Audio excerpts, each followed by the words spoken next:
സഞ്ജു, നീ കാണിച്ചത് ഈശ്വരൻ നിന്നയാ. എനിക്ക് ലക്ഷ്മി പൂജ ചെയ്യാൻ അവൾക്ക് എന്ത് അവകാശമുള്ളത്? ആ പൂജ ചെയ്യേണ്ടതേ സ്വാതിയാ.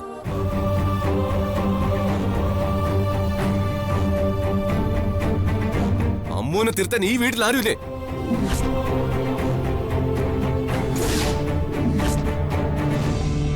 മോനെ, നീ ഇത് തട്ടിക്കളയാതെ അവളെ ഒഴിവാക്കി വിട്ടാ മതിയായിരുന്നു. ഇനി ഞാൻ അതിന് സമ്മതിച്ച് തരില്ല മുത്തശ്ശി. എന്റെ ജീവൻ രക്ഷിക്കാൻ അവൾ എന്റെ ആരാ? നിനക്ക് അവളൊരു ബുദ്ധിമുട്ടാണെങ്കിൽ എന്തിനാ അവൾ ഇവിടെ താമസിപ്പിച്ചേക്കുന്നേ?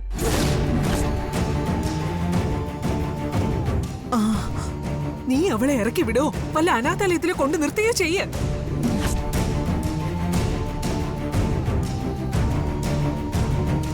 അമ്മ നിന്റെ ആരും അല്ലല്ലോ.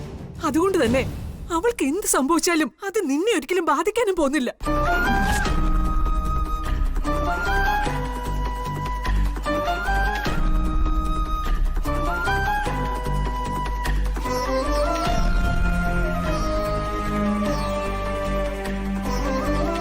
അമ്മയോട് ഞാനിത് ആദ്യമേ പറഞ്ഞതല്ലേ, അവളെ കൊണ്ട് ഈ പൂജ ചെയ്യിപ്പിക്കരുതെന്ന്. ലക്ഷ്മി പൂജ അല്ലെന്ന് അറിയാതെയാണോ അമ്മ മൗനം പാലിച്ചത്?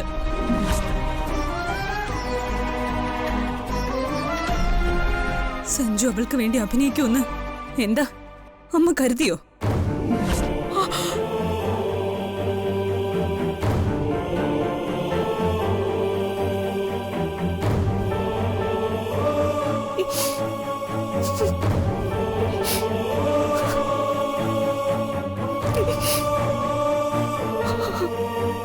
ഈശ്വര, എന്താനർത്ഥമൊക്കെ ഇനി വരാൻ പോകുന്നത്?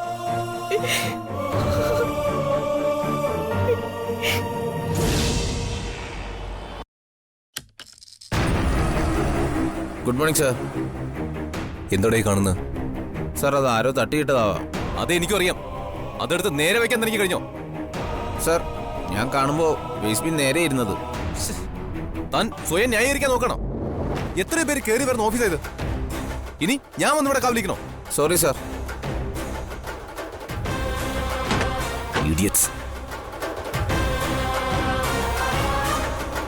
സഞ്ജു സാറിന് ഇത് എന്തു പറ്റി? എനിക്കിത് വിശ്വസിക്കാനാവുന്നില്ല. കാര്യമായി എന്തോ പറ്റിയിട്ടുണ്ട്.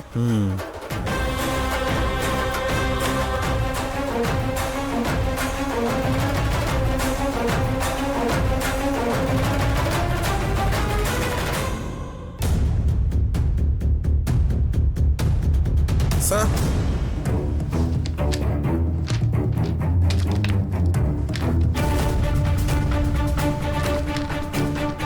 താൻ ആ ജീവനെ ഒന്ന് വിളിക്കുക. ശരി സാർ.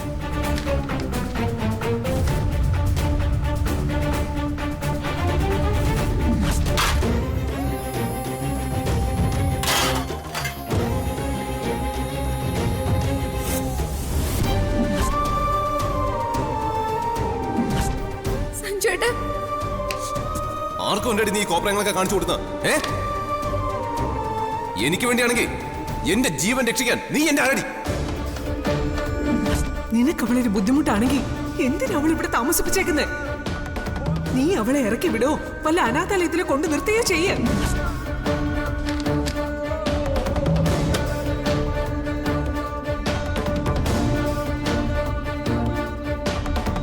May come in sir? ആ,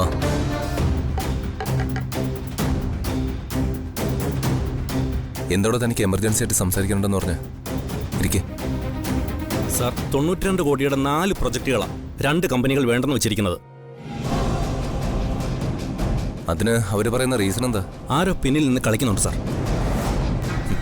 അവർ 3 വില്ല പ്രൊജക്ടുകളും അടുത്ത വർഷമേ ആലോചിക്കുന്നുള്ളൂ എന്നാ ഞാൻ ബന്ധപ്പെട്ടപ്പോൾ അവർ എന്നോട് പറഞ്ഞത്. പിന്നിൽ നിന്ന് കളിക്കുന്നത് ആരാന്നൊക്കെ എനിക്കറിയാം. ആഗ്നേയ ഗ്രൂപ്പ്സിന്റെ കൈകടത്തിൽ ഇതിലുണ്ട് സാർ. ആ 2 കമ്പനിയുടെ റെപ്രസെൻറ്റേറ്റീവ്സുമായി 2 ദിവസം മുമ്പ് ഹോട്ടൽ ഗ്രീൻ പാലസിൽ വെച്ച് നന്ദനവർമ്മയുമായി ഒരു മീറ്റിംഗ് ഉണ്ടായിരുന്നു. കൂടെ അവരുടെ മകൾ സഞ്ജനയും ഉണ്ടായിരുന്നു. ഹോട്ടലിൽ നിന്ന് എനിക്ക് കിട്ടിയ കൃത്യമായ ഇൻഫർമേഷനാണ് സാർ. അവർ നമ്മുടെ 25% ഷെയർ കയ്യിൽ വെച്ചിട്ടാണ് ഈ കളികൾ കളിക്കുന്നത്. ഗൗതം നന്ദൻ വർമ്മയുടെ ബ്രദറാണ്. സാറിന് ആ കാര്യം അറിയോ? അറിയാം. ആഗ്നേയ ഗ്രൂപ്പ്സിനെ കൊണ്ട് നമ്മുടെ കമ്പനിയുടെ ഓഹരി വാങ്ങിപ്പിച്ചത് ഗൗതം തന്നെയാണ്. എന്നിട്ട് അയാൾ നമ്മുടെ കമ്പനിയിൽ നുഴഞ്ഞു കയറി സാർ. വളരെ കുഴപ്പം പിടിച്ചൊരു ട്രാക്കിലൂടെയാണ് സാർ നമ്മൾ പോകുന്നത്. നന്ദൻ വർമ്മയുമായി കവിതാ മേഡത്തിന് നല്ല കോണ്ടാക്റ്റ് ഉണ്ട്. എന്തു വേണമെന്ന് എനിക്കറിയാം. നമ്മൾ ആരുടെയും കാല് പിടിക്കാൻ പോകുന്നില്ല. ഇതിന്റെ പേരിൽ ഇനി ഒരു ചർച്ചയും വേണ്ട. ഒന്നുകൂടി ആലോചിച്ചിട്ട് പോരെ സാർ. എടുത്തിയാടി ഒരു തീരുമാനം എടുക്കാതിരിക്കുന്നതാണ് നല്ലത്. ആരുടെയൊക്കെ കാല് പിടിക്കണം ഞാൻ? താൻ എനിക്ക് പറഞ്ഞ ദക്ഷയ്ക്ക് ചെയ്യാൻ കഴിയുന്നൊക്കെ ചെയ്യട്ടെ. ആരാ സാർ ദക്ഷ?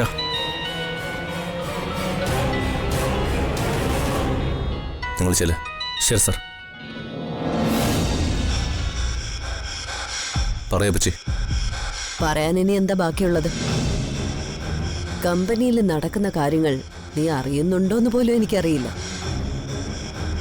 4 പ്രോജക്റ്റുകളാണ് ഇപ്പൊ കൈവിട്ടു പോയത്. ചിലർ മംഗലശ്ശേരി ഗ്രൂപ്പുമായുള്ള സഹകരണം നിർത്താൻ പോലും തീരുമാനം എടുത്തിരിക്കുക.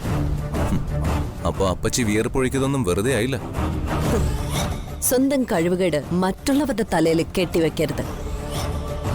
അത് നല്ലൊരു ബിസിനസ്സുകാരന് ചേർന്നതല്ല സഞ്ജു. അത് പിന്നെ വീട്ടിൽ 2 ഭാര്യമാരുള്ള ഒരുവന്റെ അവസ്ഥ ആർക്കാ ഊഹിക്കാൻ കഴിയാത്ത? നീ കിടന്ന് നട്ടം തിരിയുന്നത് ഞാൻ കാണുന്നതല്ലേ? കുളങ്കലയ്ക്ക് മീൻ പിടിക്കാമെന്ന് നിങ്ങൾ ആരും കരുതണ്ട. ഒരു മഴയത്ത് പൊട്ടിമുളച്ചതല്ല ഈ കമ്പനി.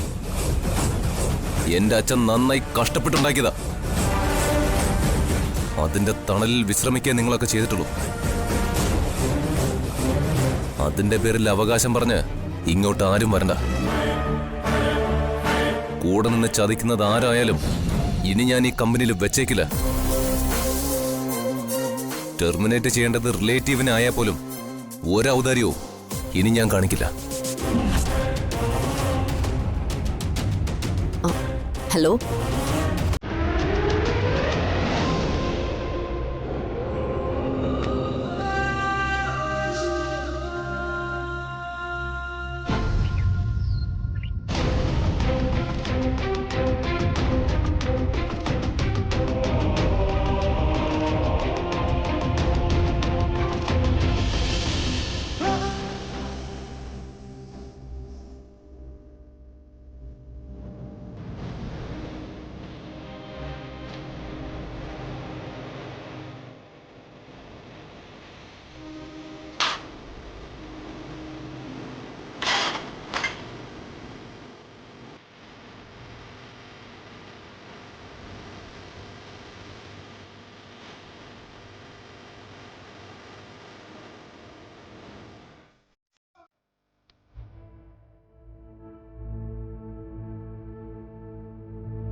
മോളെ,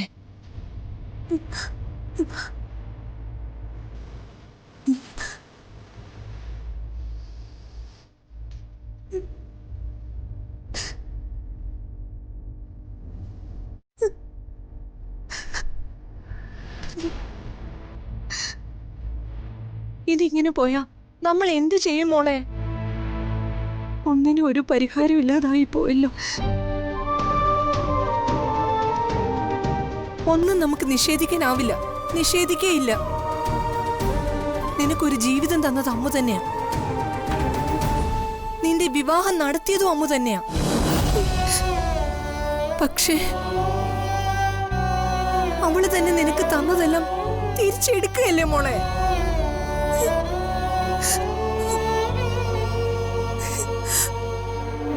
അമ്മുന്റെ ഈ അവസ്ഥ മാറിയില്ലെങ്കിൽ സഞ്ജുവിന് അവൾക്ക് ഭർത്താവായി വിട്ടുകൊടുക്കാൻ എനിക്ക് കഴിയോ?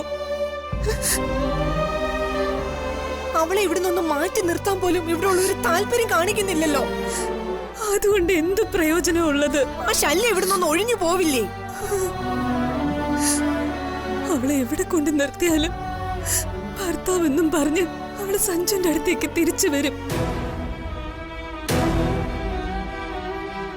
ജീവൻ തന്നാലും ജീവിതം തന്നാലും ഒരു പെണ്ണിന്റെ ഭർത്താവിന് അവളിൽ നിന്ന് അടർത്തി മാറ്റാനോ തിരിക്കാനോ ആര് ശ്രമിച്ചാലും അവര് ശത്രു തന്നെയാ.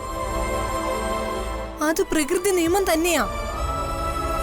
താലികെട്ടിന് മുമ്പേ അമ്മുന് ഈ പ്രശ്നങ്ങൾ ഉണ്ടായിരുന്നെങ്കിൽ ഞാൻ നിന്റെ വിവാഹം നടത്തില്ലായിരുന്നു. സഞ്ജുന് അവളെ എങ്ങനെ ഭാര്യയെ അംഗീകരിക്കാൻ കഴിയും? അമ്മ ഭർത്താവെന്നും പറഞ്ഞ സഞ്ജുന്റെ പിന്നിൽ നടക്കുന്നത് സഹിക്കാം. പക്ഷെ ലക്ഷ്മി പൂജ നടത്തുന്നതോ? താലി കെട്ടിയ പെണ്ണ് ആ പൂജ നടത്തിയാലേ ഫലം ഉണ്ടാവും. സഞ്ജുന്റെ അമ്മയ്ക്ക് അത് നന്നായിട്ട് അറിയാം. എന്നിട്ടും അവരവളെ പിന്തിരിപ്പിച്ചില്ല. ശ്രീദേവി അത് ചെയ്യില്ല. പഴയ കഥകളെല്ലാം നിന്നെ ഓർത്ത് ഞാൻ മറന്നു കളഞ്ഞതാ. എന്നെ കൊണ്ട് അതൊക്കെ വീണ്ടും ചെകഞ്ഞെടുക്കാതിരുന്നാ ശ്രീദേവിക്ക് നല്ലത്. കാഞ്ചന പഴയ കാഞ്ചനയായ ആരുടെ ഉപദേശവും പിന്നെ ഞാൻ കേൾക്കില്ല.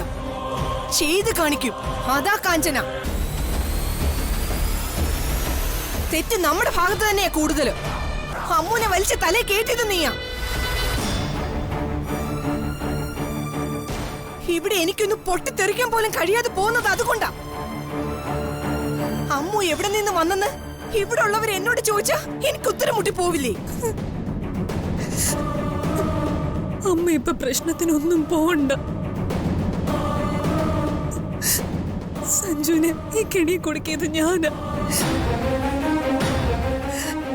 എന്നെ ഓർത്ത സഞ്ജു സഹിക്കുന്നത്. ഇവിടെ ഒരു നാടകം അരങ്ങേറുമ്പോ അതിന്റെ മറുപടി പറയേണ്ട ബാധ്യത ഇവിടെ ഉള്ളവർക്കുണ്ട്. ഇനി നിന്റെ വേദന കണ്ടു നിൽക്കാൻ വയ്യ മോളെ. എനിക്ക് അവളെ ഒന്ന് കാണണം. വേണ്ടമ്മ, ഞാനൊന്ന് പറയട്ടെ. വേണം. നീ എന്നെ തടയല്ലേ ശ്രീകുട്ടി.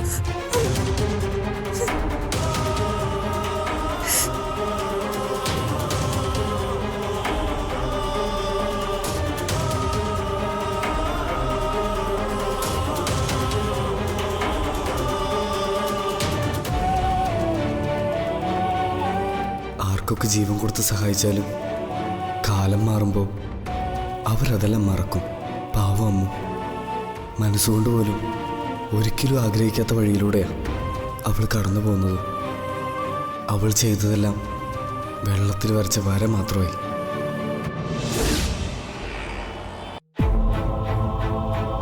എന്താ സാർ വിളിച്ചത്? ആ, ഈവനിങ്ങിൽ ഒരു സ്റ്റാഫ് മീറ്റിംഗ് വെച്ചിട്ടില്ലേ? ഉണ്ട് സാർ, 4 മണിക്ക്. അത് ക്യാൻസൽ ചെയ്തേക്ക. എല്ലാ വീക്കിലുള്ള മീറ്റിംഗ് ആണ് സാർ.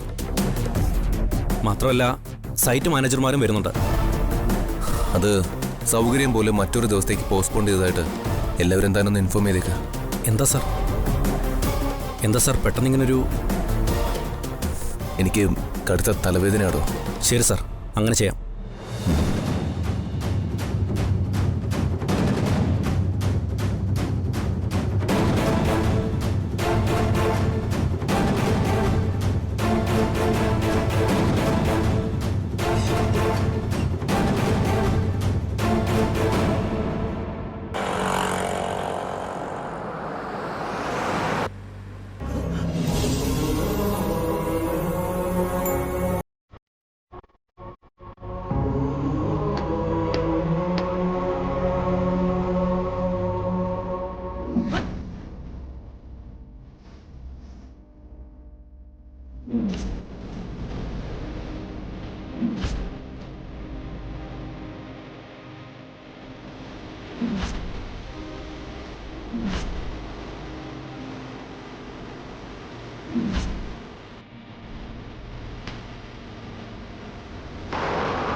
ദേവി. സഞ്ജുവേട്ടൻ എന്നെ എന്തൊക്കെ ചെയ്താലും ഞാൻ പൂജ മുടക്കില്ല. ഞാനൊരു തെറ്റും ചെയ്തിട്ടില്ല എന്ന് ദേവിക്ക് അറിയാലോ. സഞ്ജുവേട്ടനോട് ഞാൻ പറഞ്ഞോ എന്റെ കഴുത്തിൽ താലി കെട്ടി ഈ വീട്ടിലേക്ക് കൊണ്ടുവരാൻ? ഭാര്യയായിട്ട് എന്നെ കൂട്ടിക്കൊണ്ടു വന്നതല്ലേ. സഞ്ജുവേട്ടന്റെ ജീവന് ആപത്താണെന്ന് ശാസ്ത്രികൾ പറഞ്ഞിട്ടല്ലേ ഭാര്യയായി ഞാൻ ഈ പൂജകളൊക്കെ ചെയ്യുന്നത്. ഞാൻ ചെയ്തത് എങ്ങനെ തെറ്റാവും ദേവി? സഞ്ജുവേട്ടന് ദൈവത്തിലെ വിശ്വാസമില്ലെങ്കിൽ വേണ്ട, ലച്ചു പൂജ ചെയ്യട്ടെ എന്ന് കരുതിയാ പോരെ. ഞാനൊരു പൂജ ചെയ്യുന്നു കരുതി എന്തിനാ ഇത്രയും ദേഷ്യപ്പെട്ട് ദൈവകോപം വരുത്തി വെക്കുന്നത്? എനിക്ക് സങ്കടമൊന്നുമില്ല. സഞ്ജുവേട്ടന് എന്നോട് എങ്ങനെ വേണമെങ്കിലും പെരുമാറാം. എല്ലാം തട്ടിയെറിഞ്ഞതിൽ എനിക്ക് സങ്കടമുള്ളൂ. സഞ്ജുവേട്ടനോട് പൊറുക്കണേ. സഞ്ജുവേട്ടൻ ചെയ്ത തെറ്റുകൾ ഞാൻ ദേവിയോട് ഏറ്റു പറയാ. സഞ്ജുവേട്ടന് ഒരാപത്തും വരുത്തല്ലേ.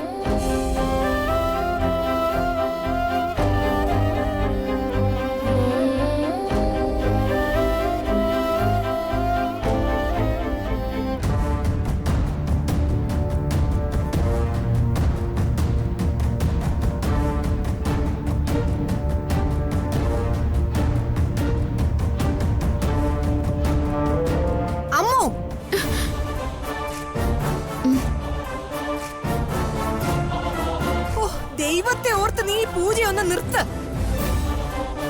നിന്റെ ഈ പൂജ ദൈവം പോലെ സഹിക്കില്ല. വല്യപ്പിച്ചെന്താ ഇങ്ങനെയൊക്കെ പറയുന്നേ? ഇത് ഭർത്താവിന് വേണ്ടി ഭാര്യ നടത്തുന്ന ലക്ഷ്മി പൂജയാ. നീ ഈ പൂജ ചെയ്യുന്നത് സഞ്ജുവിന് ഇഷ്ടമല്ല. അവന് ഇഷ്ടമല്ലെന്ന് അറിഞ്ഞിട്ട് പിന്നെ നീ എന്തിനാ ഇതൊക്കെ ചെയ്യുന്നേ?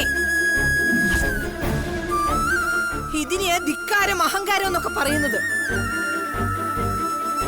വേഗം പൂജ മതിയാക്കി നീ ഇവിടുന്ന് ഇറങ്ങി പോവാൻ നോക്ക. വല്യപ്പച്ചി വേറെ എന്ത് പറഞ്ഞാലും ഞാൻ കേൾക്കും. പക്ഷെ ലക്ഷ്മി പൂജ ചെയ്യരുതെന്ന് മാത്രം എന്നോട് പറയരുത്. ഇതെന്റെ കടമയാണ്. അപ്പൊ ഞാൻ പറഞ്ഞ നീ അനുസരിക്കില്ല അല്ലേടി? ആര് പറഞ്ഞാലും ഈ കാര്യത്തിൽ ഞാൻ അനുസരിക്കില്ല. ഇറങ്ങി പോവാനാ നിന്നോട് ഞാൻ പറഞ്ഞത്.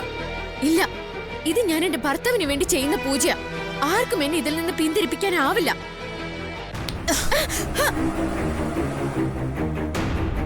എന്റെ കൺമുന്നിൽ വെച്ച് നീ ഈ തോന്നിവാസം ചെയ്യില്ലടി.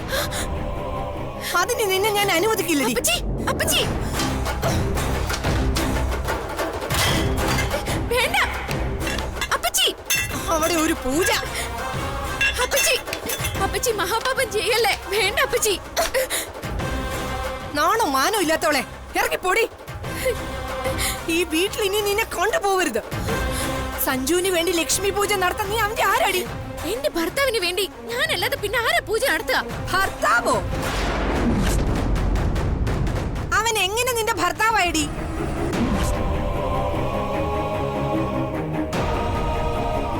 അവൻ ആരാണെന്ന് നിനക്ക് ഞാൻ പറഞ്ഞുതരാം. സഞ്ജു. വല്യപ്പച്ചി, സഞ്ജുട്ടാ, അപ്പച്ചിനി ഒന്നും പറയരുത്. പറയാതിരുന്നതാ കാര്യങ്ങൾ ഇതുവരെ കൊണ്ടുവന്ന് എത്തിച്ചത്. ഇനി ഞാൻ ഇത് അംഗീകരിച്ചു തരില്ല. വല്യപ്പച്ചി വിഷയം ആളി കത്തിക്കാതെ ഒന്ന് ഇറങ്ങി പോകുന്നുണ്ടോ? ഇവളീ കാണിക്കുന്നൊക്കെ നീ ഇങ്ങോട്ട് അംഗീകരിച്ചു കൊടുക്കുകയാണോ? എനിക്കത് അറിയണം.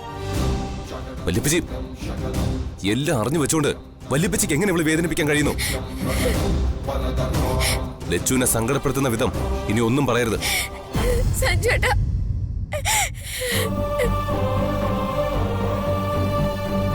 നീ കരയാതെ. ഇനി ആരും നിന്നെ ഒന്നും പറയില്ല. നിനക്ക് നാണം ഉണ്ടോടാ?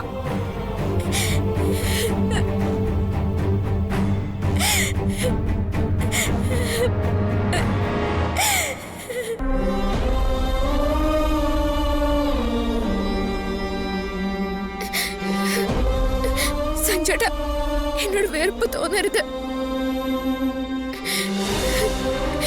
ഇവിടുന്ന് ഇറങ്ങിപ്പോവാൻ പറഞ്ഞ എനിക്ക് ഇറങ്ങിപ്പോവാൻ വേറെ ഒരിടവുമില്ല.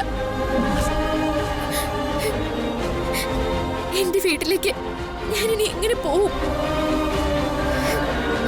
എന്റെ മുത്തശ്ശി വിചാരിച്ചാലും എനിക്ക് ആ വീട്ടിൽ നിൽക്കാനാവില്ല.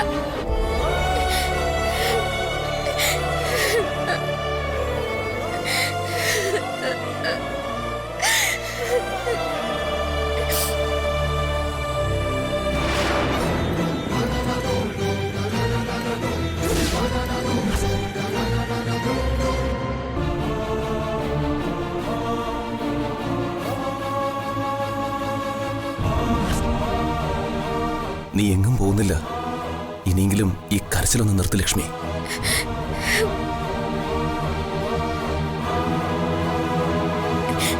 സ്നേഹം കാണിക്കുന്നവരെ പോലും എനിക്കിപ്പോ പേടിയാ സഞ്ജുവേട്ടാ.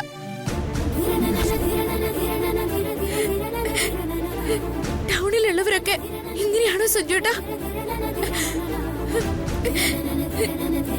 സഞ്ജുവേട്ടൻ കൂടി എന്നെ വെറുക്കല്ലേ.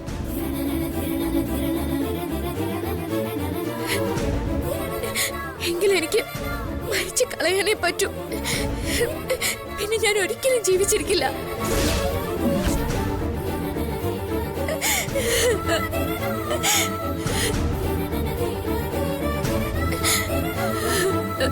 അനാവശ്യ ചിന്തകളൊന്നും നീ ഇനി മനസ്സിൽ വെക്കരുത്.